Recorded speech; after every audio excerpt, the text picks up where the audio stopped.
अखण्डमण्डलाकारं व्याप्तं येन चराचरं तत्पदं दर्शितं येन परमानन्दं सद्गुरुं। गुरु ब्रह्मा गुरु विष्णु गुरुदेवो महेश्वरः गुरु साक्षात् परब्रह्म तस्मै श्री गुरुवे नमः। ध्यानमूलं गुरुमूर्ति पूजामूलं गुरुपदं मंत्रमूलं गुरुर्वाक्यं मोक्षमूलं गुरुकृपा। सद्गुरु भगवान की जय। स्वामी जी महाराज की जय। शिवोहम। आज जी गीता का 6वें अध्याय का और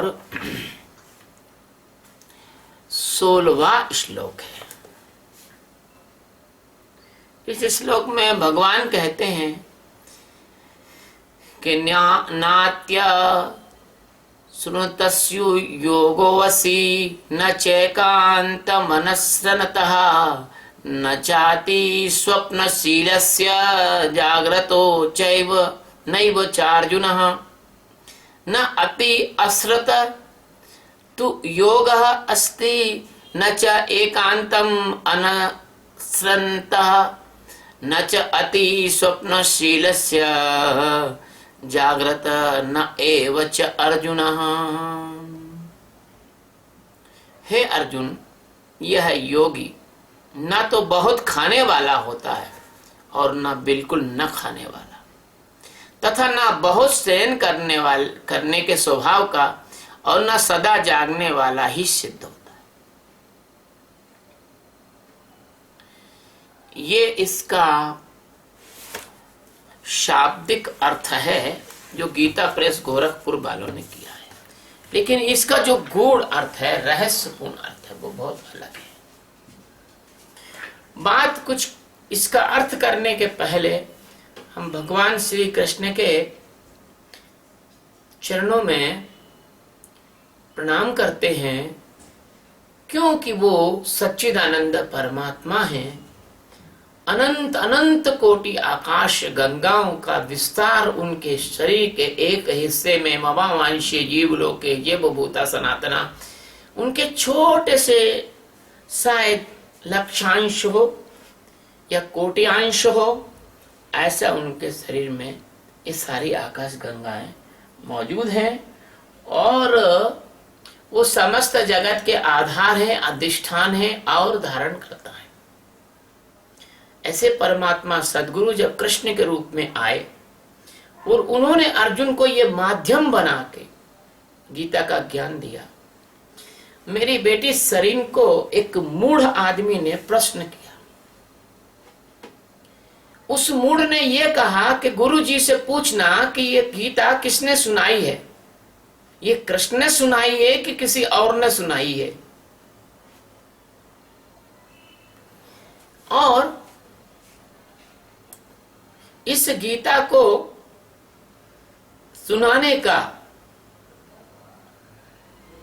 उद्देश्य क्या था, जबकि गीता में भगवान कहते हैं कि ज्ञान व्यान की कोई जरूरत नहीं है, तू तो बस मेरी शरण में आ जा। तो ये ज्ञान व्यान बताने की क्या जरूरत है इसमें। हमारे हिंदू धर्म का सबसे बड़ा दुर्भाग्य यह है कि हिंदू धर्म में समन्वय का अभाव है। वो व्यक्ति राम शरणम नामक संस्था का सदस्य है और राम शरणम संस्था के गांव-गांव में लोग सदस्य हैं। और जैसे अन्य जैसे राधा स्वामी हैं, गायत्री परिवार है, धन निरंकार है ना, राम रहीम डेरा है, ऐसे हमारे आर्य समाज है, ऐसे हमारे हिंदू धर्म में 1000 से ज्यादा, हजारों हमारे पंथ हो गए हिंदू धर्म में, लेकिन उनमें कोई समन्वय नहीं है। और ये स्थिति हो गई जैसे एक हाथ दूसरे हाथ को मार रहा है, एक पैर दूसरे पैर को मार रहा है ना। ऐसे हमारे यहाँ पर जो राम को मानने वाले लोग हैं वो कृष्ण को नहीं मानना चाहते, जो कृष्ण को मानने वाले लोग हैं वो राम को नहीं मानना चाहते। जो देवी को मानने वाले लोग हैं वो शिव को नहीं मानना चाहते, तो शिव को मानने वाले लोग हैं वो वैष्णव को नहीं मानना चाहते। अरे अब तो ये स्थिति हो गई है कि कुछ संप्रदाय ऐसे हो गए हैं जिन्होंने ये कह दिया कि नहीं, वो तो हमारे जो गुरु महाराज ने हमको मंत्र जपने दिया है, हम उसी को जपेंगे और सब बेकार है, व्यर्थ है। और कुछ संप्रदाय हमारे हिंदू धर्म में ऐसे हो गए हैं जिनके मुख्यालय विदेश में, अमेरिका में है, और भोले भाले लोग पैसा चढ़ाते हैं, वो पैसा अमेरिका में जाता है और सिर्फ शोर मचाने वाली साधनाएं वो सिखाते हैं। प्रभात फेरी निकालना, वो कहते हैं कि कलयुग केवल नाम आधारा और सुमर सुमर नर उतरे पारा, पर उनको ये नहीं मालूम कि नाम क्या है, आधार क्या है, सुमिरन क्या है। तो उन्होंने कहा कि कृष्ण भगवान ने गीता सुनाई के और किसी ने गीता लिखी है, लिखी किसने है और पढ़ी किसने है? तो उन मूर्खों को ये कौन बताए कि कृष्ण भगवान जो भी बोल रहे थे वो संजय सुन रहे थे और धृतराष्ट्र को सुना रहे थे। और उस समय इतनी ज्यादा स्मृति तगड़ी हुआ करती थी कि हमारे यहाँ पर स्मृति शब्द का प्रयोग शुरू हो गया है। श्रुति और स्मृति, श्रुति यानी जो सुनते थे, पहले किताबें मिताबें नहीं हुआ करती थी। पहले आदमी वेद पुराण उपनिषद कंठस्थ करते थे, गुरु के आश्रम में याद करते थे, सुनते थे, उसको कहते थे श्रुति, और याद करते थे, उसको बोलते थे स्मृति। तो वो जो है उसने शरीर को नीचा दिखाने के हिसाब से ये कहा कि भगवान ने ये कहा है तो ये तो जाप मात्र करने से ही उद्धार हो जाएगा आदमी का, और ये तो गीता में जो ज्ञान है अहम आत्मा गुणा कैसा और दुनिया भर का जो ज्ञान है वो तो बेकार है। क्योंकि राम शरणम में जाते हैं लेकिन राम शरणम का अर्थ नहीं जानते कि राम की शरण में कैसे जाया जाए। राम की शरण में जाने के लिए कम से कम आपको उस राम को जो आपके अंदर बैठा है इसको जानना तो पड़ेगा ना, तभी तो शरण में जाओगे। अगर तुम किसी आदमी को जानते ही नहीं तो शरण में किसके जाओगे, है ना। वो तो ऐसा हुआ कि एक आदमी अपनी पत्नी को ये बोल के गया कि मैं नौकर को भेज रहा हूं, आप 20,000 रुपये उसको दे देना, आज मुझे वहां पर एक व्यक्ति को देना है। अब एक गुंडा बदमाश जो है उसके कान में ये बात पड़ गई। पत्नी तो उस आदमी को जानती थी नहीं, तो वो जैसे ही गया, ऑफिस पहुंचा होगा, उसने इंतजार किया बदमाश ने। 1 घंटे बाद, आधे घंटे के बाद वो डोरबेल बजा के उसकी पत्नी से बोलता है कि वो बाबूजी ने 20,000 रुपये मंगाए, तो पत्नी ने ड्रावर खोल के दे दिया। अब बाद में पति का फोन आया कि मैं भूल गया, जरूरी मीटिंग में था, अब मैं मोहन को भेज रहा हूं, तो आप एक काम करना, इसको 20,000 दे देना। तो पत्नी ने कहा कि 20,000 तो आपके जाने के पौन घंटे बाद आदमी कोई ले गया। तो ऐसे तुम जानते नहीं हो, तुम्हारे जीवन रूपी धन को ये लोग चुरा रहे हैं और तुम बेवकूफ बन के जो है अपना जीवन रूपी धन दे रहे हो। अरे राम की शरण में जाना बुरा नहीं है, लेकिन पहले उस राम को जानो तो वो किस ढंग से, किस रूप में, किस स्वरूप में तुम्हारे अंदर विराजा हुआ है। तो ये श्लोक के पहले हमको आज ये कहना था, तो हम इसको कह रहे हैं। अब आगे आएगा कि हे अर्जुन, भगवान कहते हैं हे अर्जुन, यह जो योग है, जिस योग की मैं चर्चा कर रहा हूं, जिस योग की मैं चर्चा कर रहा हूं, यह योग जो है वो ना तो बहुत खाने वालों को, बहुत खाने वाले का मतलब भोजन से नहीं है, मतलब बहुत खाने का मतलब यह है कि आप अपनी इंद्रियों का इतना ज्यादा उपयोग कर रहे हो कि आपकी इंद्रियों की क्षमता से ज्यादा आप उनका दोहन कर रहे हो। इसमें मुझे एक बात याद आ गई। भगवान बुद्ध का एक शिष्य था, उसका नाम पूर्ण था। तो वो इतना ज्यादा अय्याश किस्म का आदमी था पहले, जब भगवान से नहीं मिला था तब, कि वो स्त्रियों को बिछाकर उन पर सोता था, स्त्रियों के ऊपर हाथ रखकर उसकी नींद आती थी, शराब से नहाता था वो, और भक्ष अभक्ष का भोजन करता था,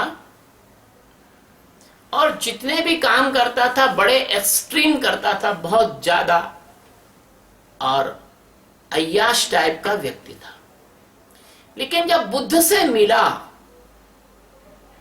तो वो परिवर्तित हुआ। तो बुद्ध से मिला तो उसका जो अंदर का जो सेटअप था वो सेटअप बदल गया, लेकिन आदत वही रही। पहले तो वो स्त्रियों के ऊपर सोता था, कोमल कोमल कम आयु की स्त्रियों के ऊपर सोता था, और बाद में वो क्या करता कि लोग तो सोते जमीन पर और वो सोता पत्थरों पर, नुकीले पत्थरों पर। लोग तो चलते रास्ते पर, वो चलता कांटों के ऊपर। लोग तो करते भोजन, वो भोजन ही नहीं करता, रूखा सूखा खाता और बहुत कम खाता। बुद्ध ने देखा कि यार इसकी मूर्ता इतनी बढ़ रही है, मर जाएगा ये तो बुद्ध ने उसको अपने पास बुलाया और बुद्ध ने कहा कि पूर्ण, तुम बीणा बहुत अच्छी बजाते हो। बीणा बहुत अच्छी बजाता था, बहुत अच्छी बीणा बजाता था। तो पूर्ण तुम बीणा लाओ। बीणा लाए तो बीणा सेट करो। बीणा सेट करी, तार ठीक से लगाए। बोले पूर्ण थोड़ा ढीले कर दो इन तारों को।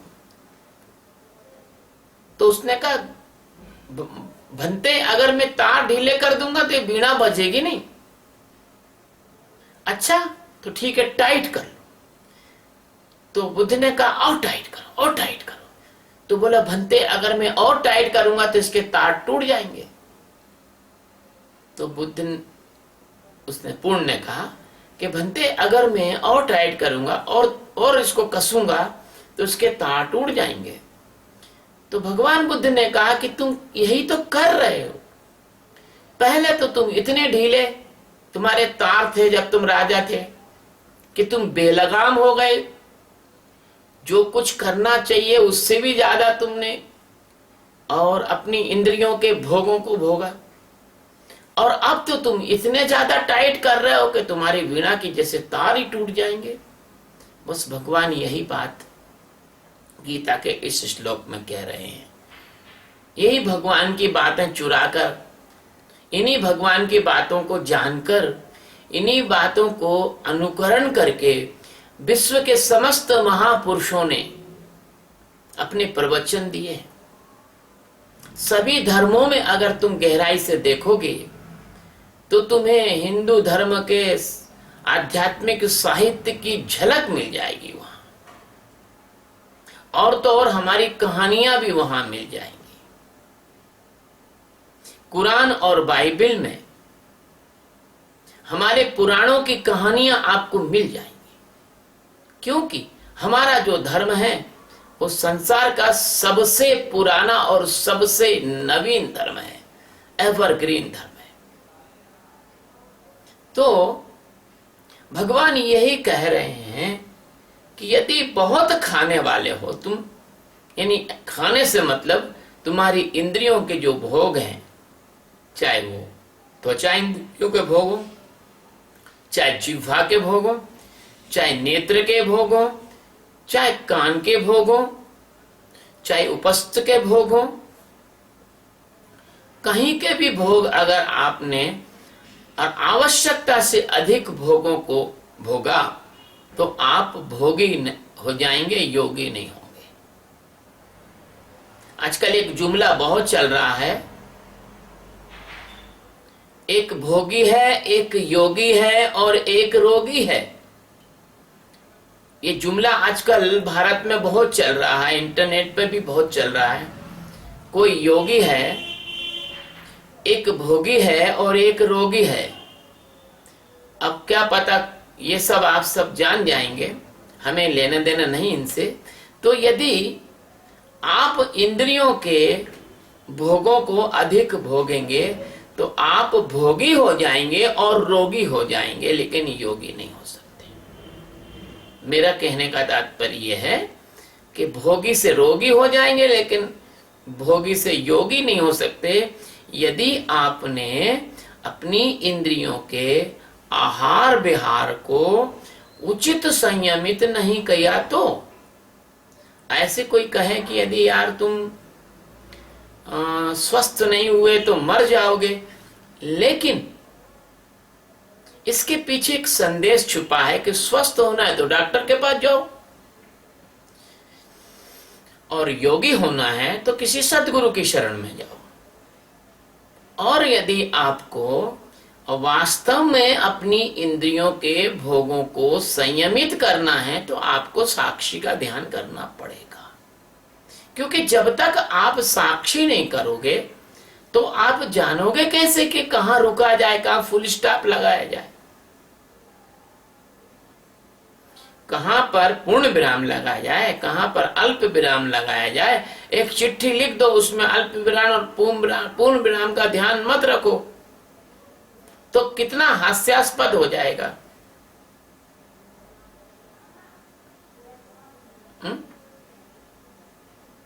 कोई मैंने चुटकुला सुना था इसका, पूर्ण विराम अल्प विराम का, और वो सब जग जाहिर है, अभी मुझे याद नहीं आ रहा, लेकिन आप देख लेना, कोई ना कोई आपको सुना भी देगा कि एक पत्नी ने अपने पति को चिट्ठी लिखी, उसमें वो पूर्ण विराम और अल्प विराम लगाना भूल गई तो अर्थ का अनर्थ हो गया।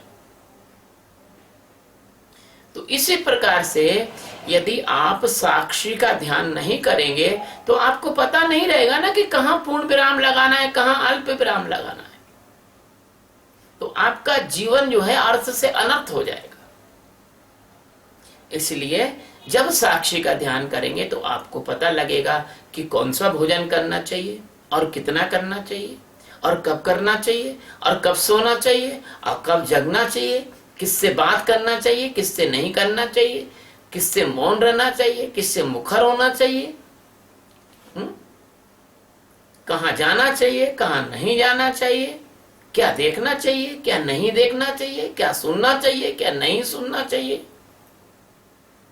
कैसे चलना चाहिए, कहां रुकना चाहिए। तो ये सारी जो बातें हैं भगवान जो कह रहे हैं पहले श्लोक के पहले अर्धक में कि यदि बहुत खाने वाला आदमी है, आप कहते हो ना बहुत दिमाग खाने वाला आदमी है, भैया क्या बताएं, कई बार कहते बहुत दिमाग खा लिया यार, क्या करें। ऐसे कोई बहुत खाने वाला आदमी है, बहुत बोलने वाला है, बहुत उदास है, बहुत निराश है, बहुत ज्यादा सक्रिय है, बहुत ज्यादा निष्क्रिय है। एक बात और याद आई, एक गुरु के, अच्छे परमहंस गुरु के एक शिष्य थे,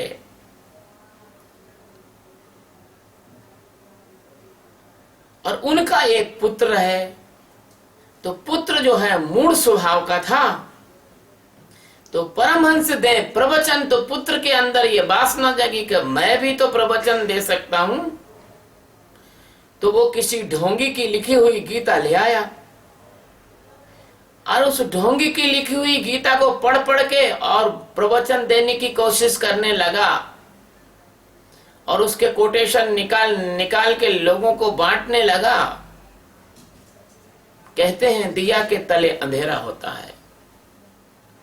ऐसे ही कभी कभी कोई परमहंस के पुत्र पुत्री होते हैं, वो इसी ढंग का व्यवहार कर लेते हैं जैसे दीपक से गज्जल पड़े कमल कीच से होए। दीपक से काजल निकलता है और कीचड़ से कमल निकलता है। वो बहुत सौभाग्यशाली पुत्र हैं जो अपने पिता की बात को मानकर और पिता से तालमेल मिलाकर चलते हैं। बहुत ऐसे पुत्र बहुत कम प्राप्त होते हैं। तो उस व्यक्ति ने अपना जीवन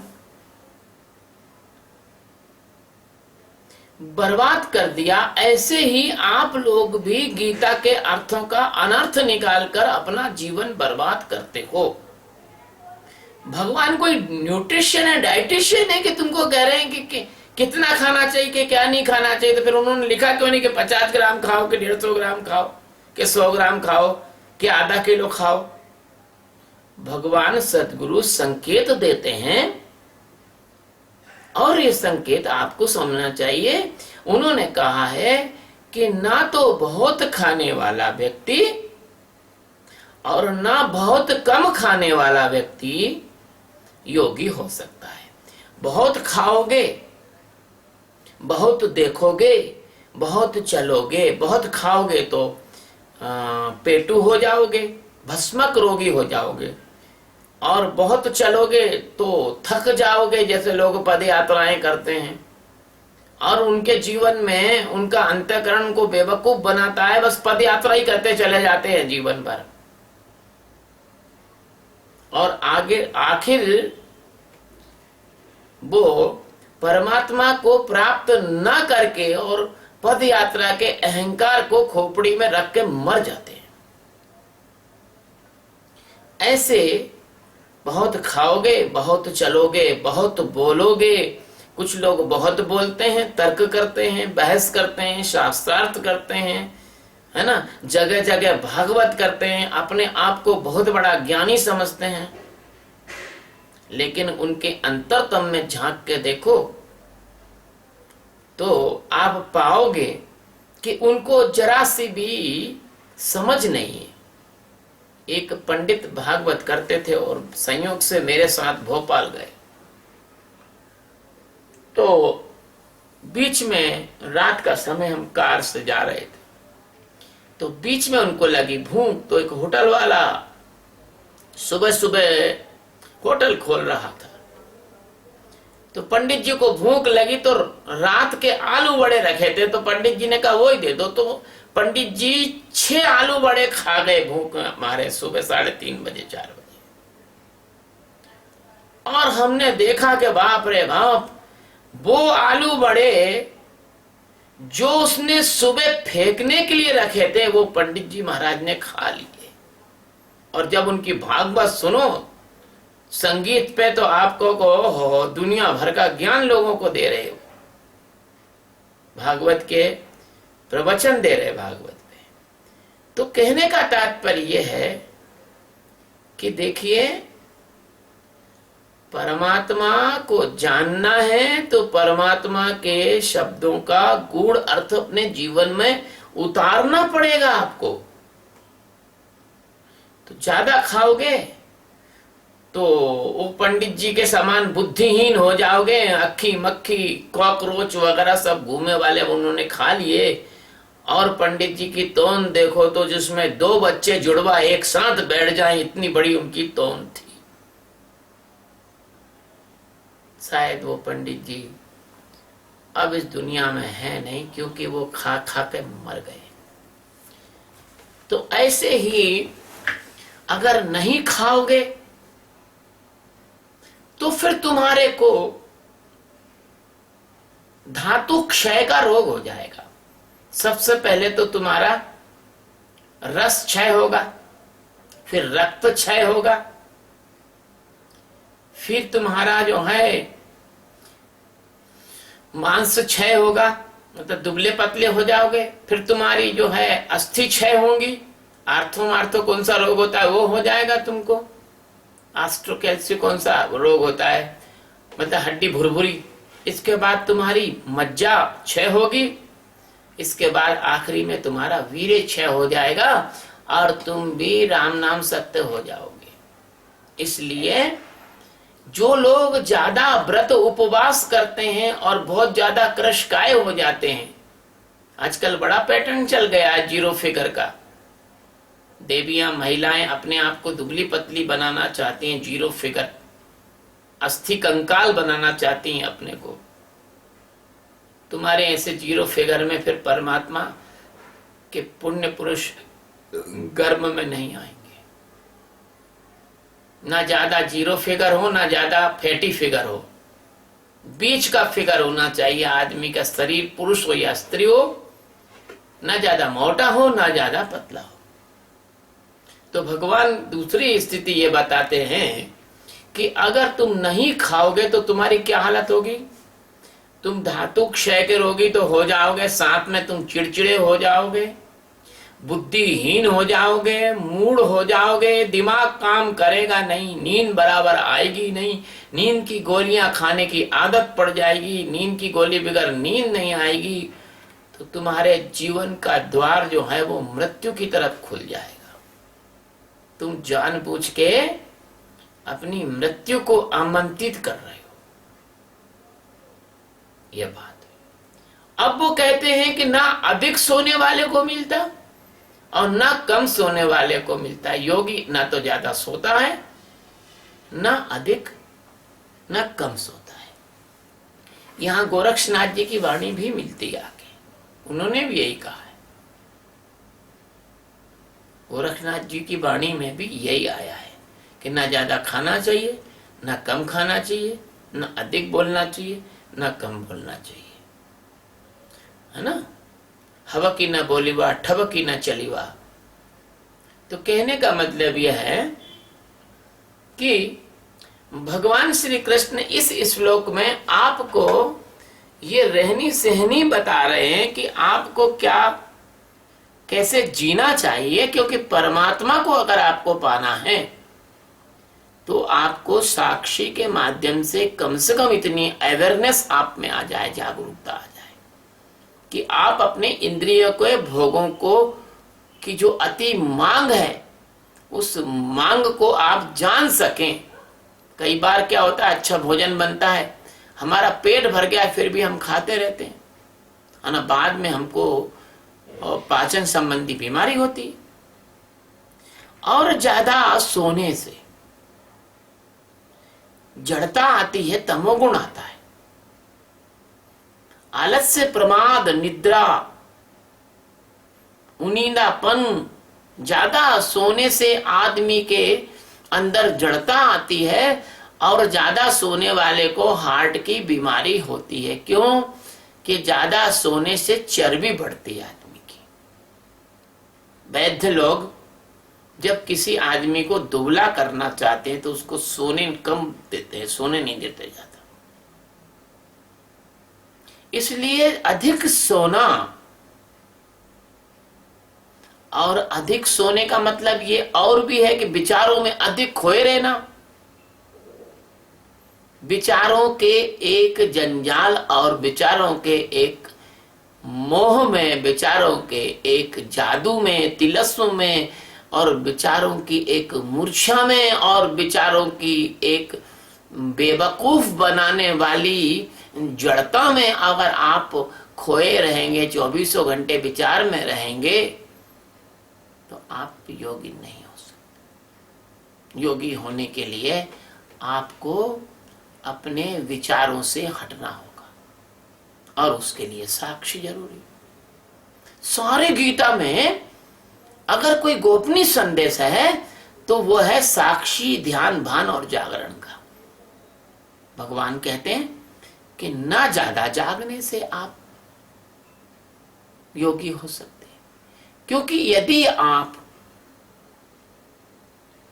कम सोए तो आपके अंदर उचित मात्रा में नहीं सोए तो आपकी कोशिकाओं में, आपके मसल्स में लैक्टिक एसिड का जमाव होगा और आप थके थके लगोगे, क्योंकि उसका रेक्टिफिकेशन वहां से हटकर एक तो आपकी गुर्दे में से नहीं निकलेगा और आपके रेस्पिरेशन से नहीं निकलेगा, कार्बन डाइऑक्साइड नहीं बनेगी। इसलिए ज्यादा, अगर आप ज्यादा जागोगे तो भी गलत है। और यहां पर ज्यादा जागना आध्यात्मिक दृष्टि से ओवरवाइज होने की तरफ भगवान ध्यान कर बता रहे। गुरु कुछ कह रहा है और तुम ओवरवाइज हो गए, अपना अंतःकरण खड़ा करके आगे आगे की सोचने लगे। गुरु महाराज आत्म साक्षात्कार क्या होता है जरा बता दो, फिर भान अवस्था में क्या होता है बता दो, फिर गुरु महाराज मेरा भविष्य क्या है ये बता दो। अभी एक फिजी की लड़की आई, गुरु महाराज मेरा पति कैसा होगा, मेरा मकान बनेगा क्या नहीं। अरे भाई, और जरूरत से ज्यादा मत जागो, किसी सदगुरु की शरण में आ गए हो तो उचित ढंग से सोना जागना, उठना बैठना, खाना पीना, चलना फिरना उचित ढंग से करोगे और गुरु के मार्गदर्शन में करोगे तो एक ऐसी अवेयरनेस आएगी तुम्हारे अंदर, एक ऐसी जागरूकता आएगी तुम्हारे अंदर कि तुम परमात्मा में छलांग लगाने के काबिल हो जाओगे, परमात्मा में प्रवेश करने की तुम्हारी तैयारी हो जाएगी। जैसे स्पेस क्राफ्ट में घुसने के लिए स्पेस सूट भी पहनाया जाता है और बकायदा ग्रेविटेशन की ट्रेनिंग भी दी जाती है। तो ये ग्रेविटेशन की ट्रेनिंग है साक्षी कि तुम परमात्मा में प्रवेश कर सको, तो तुम्हारे को कम से कम उस परमात्मा में प्रवेश के लिए जो प्रिपरेशन चाहिए, पहले की तैयारी चाहिए, वो तैयारी की तरफ ये श्लोक आपको बता रहा है। इसलिए योगी बनने के लिए और परमात्मा में जागने के लिए अगर तुम उसको अस्थि यानी सिद्ध करना चाहते हो, उस परमात्मा के होने को अस्थि कहा गया है, परमात्मा के होने को अपने अंदर जानना चाहते हो, तो तुम्हें सदगुरु के मार्गदर्शन में